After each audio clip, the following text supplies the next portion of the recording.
नमो लोए सब्ब साहुणम। कल हमने 46 नंबर छंद के माध्यम से अंतिम चर्चा यह की थी कि पर ही है। पर से यदि अपनापन है तो दुख की ही प्राप्ति होती है, और आत्मा अपना ही है माने मैं स्वयं ही हूँ। तो जो आत्मा में अपनापन करता है, आत्मा को ही स्वीकार करता है, उसे सुख की प्राप्ति होती है। और आचार्य देव शिक्षा देते हैं, प्रेरणा देते हैं कि इसके लिए जो महात्मा पुरुष हैं, महान पुरुष हैं, वो अपने में अपनापन करने के लिए ही उद्यमवंत रहते हैं, कृतोद्यमाः। इस बहाने ये भी शिक्षा हो गई कि अगर हम उस महानता के मार्ग पर चलना चाहते हैं, हम भी सुखी होना चाहते हैं, तो हमें भी उस आत्म तत्व की प्राप्ति के लिए ही उद्यमवंत होना चाहिए। अन्य कोई दूसरा रास्ता नहीं, एक ही रास्ता। क्यों एक ही रास्ता? क्यों भाई? सब्जी को खारा करने के लिए कितने रास्ते हैं?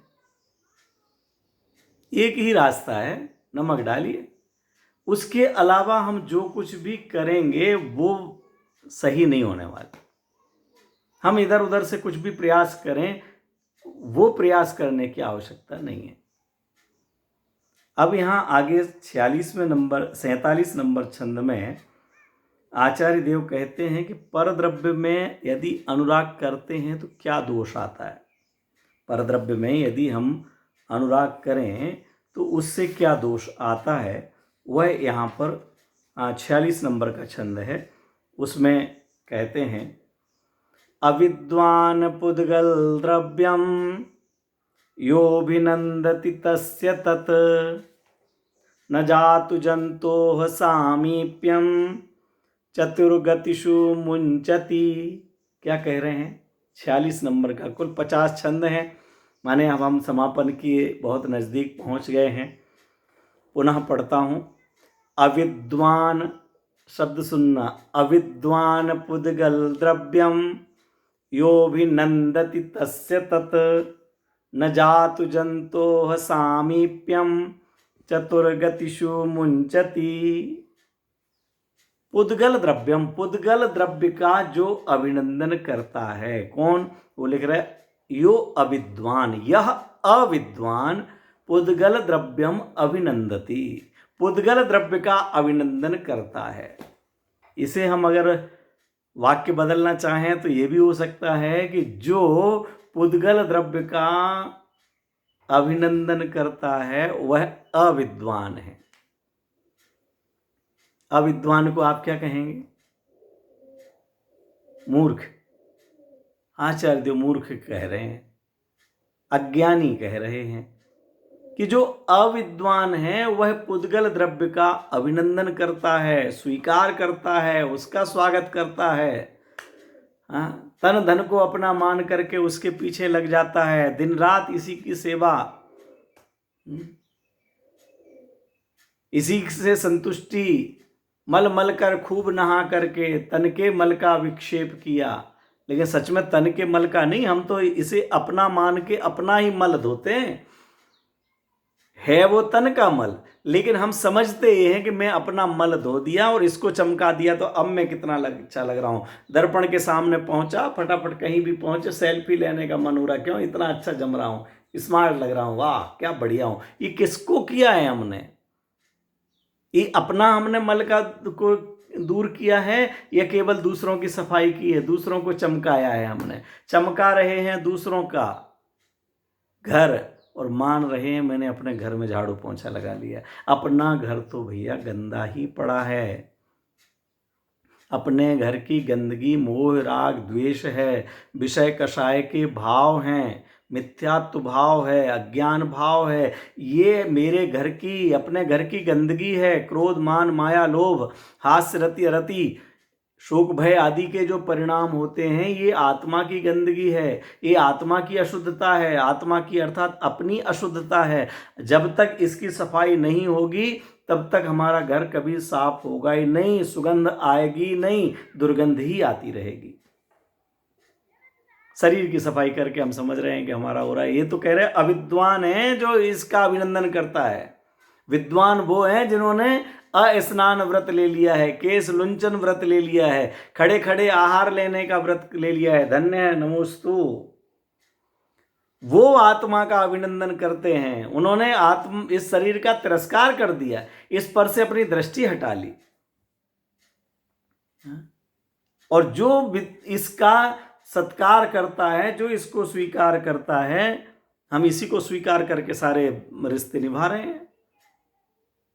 छैडाला जी में लिखा कि हम क्या मानते चले आ रहे हैं, मैं सुखी दुखी मैं रंग के राव, मेरे ग्रह गोधन प्रभाव, मेरे सुत तिय मैं सबल दीन, बेरूप सुभग मूरख प्रवीण।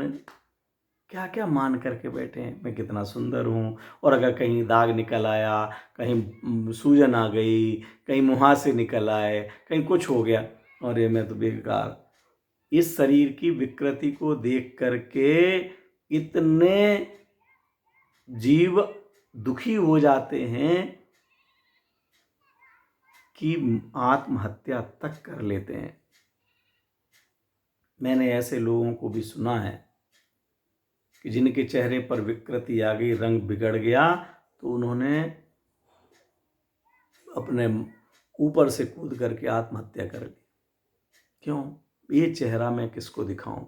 ये चेहरा देख के मेरे बच्चे डर जाते हैं, ये चेहरा मैं कांच में देख लूं तो मैं डर जाता हूं।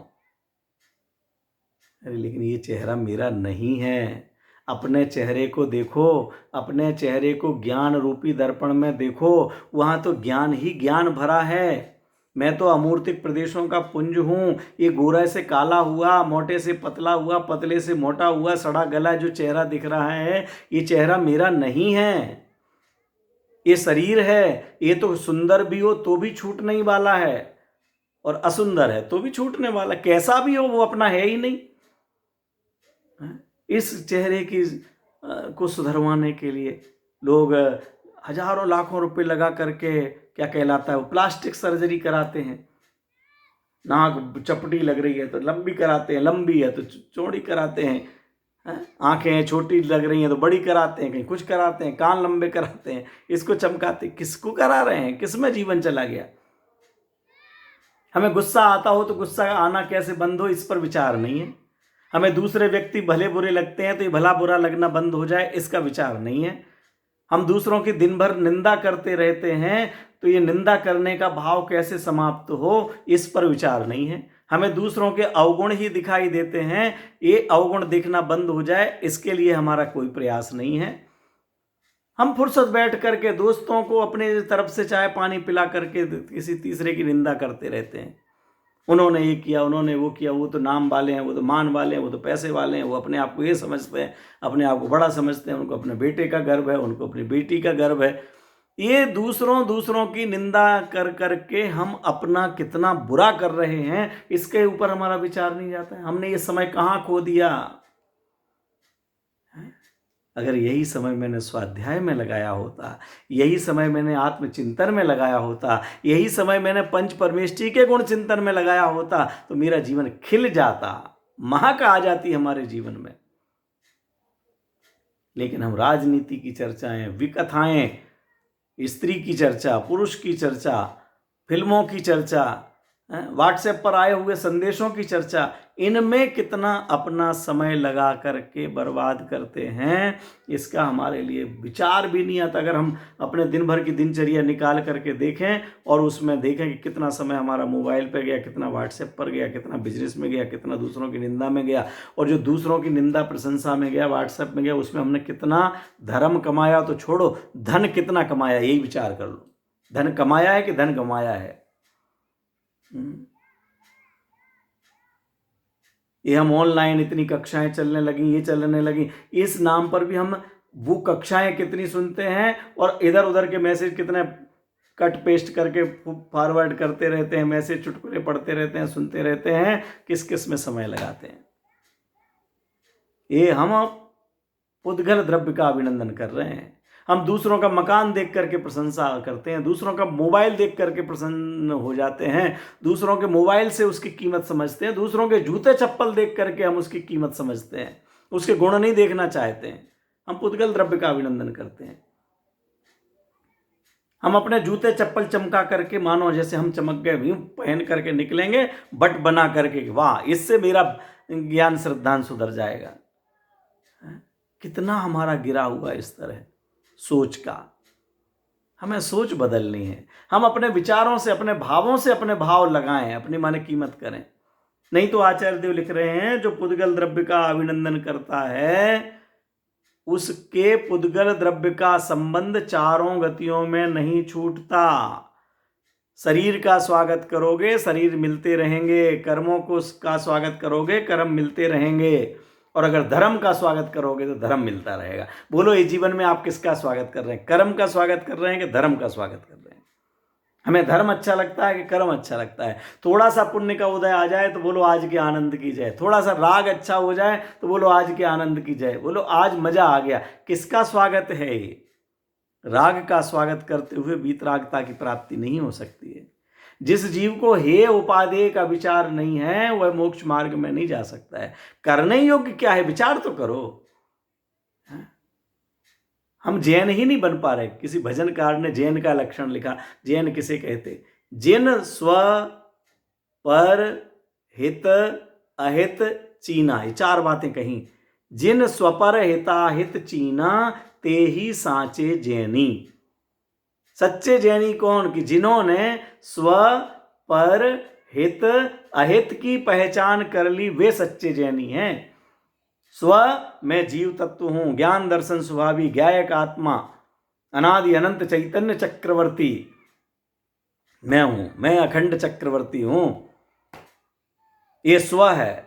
ये शरीर, शरीर पर पहने गए कपड़े, शरीर से संबंध रखने वाले माता पिता भाई बहन, ये सब पति पत्नी के रिश्ते, भाई भतीजे के रिश्ते, भांजे भांजियों के रिश्ते, ये सारे रिश्ते शरीर से संबंध रखने वाले हैं। इसके सुरक्षा के लिए बनाया गया मकान, आभूषण, धन दौलत, ये सब पर है।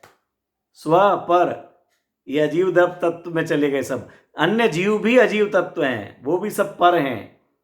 हितकारक भाव जो संवर निर्जरा के भाव हैं, वीतरागता के भाव हैं, क्षमा मार्दव आर्जव के भाव हैं, सच्ची श्रद्धा, सच्चा ज्ञान, सच्चा चारित्र है, वह हितकारी भाव हैं। उनसे मेरा हित होगा। राग द्वेष से हित होने वाला नहीं है, कषायों से हित होने वाला नहीं है, धन दौलत जोड़ने से हित होने वाला नहीं है, सरकारी नौकरी से हित होने वाला नहीं है।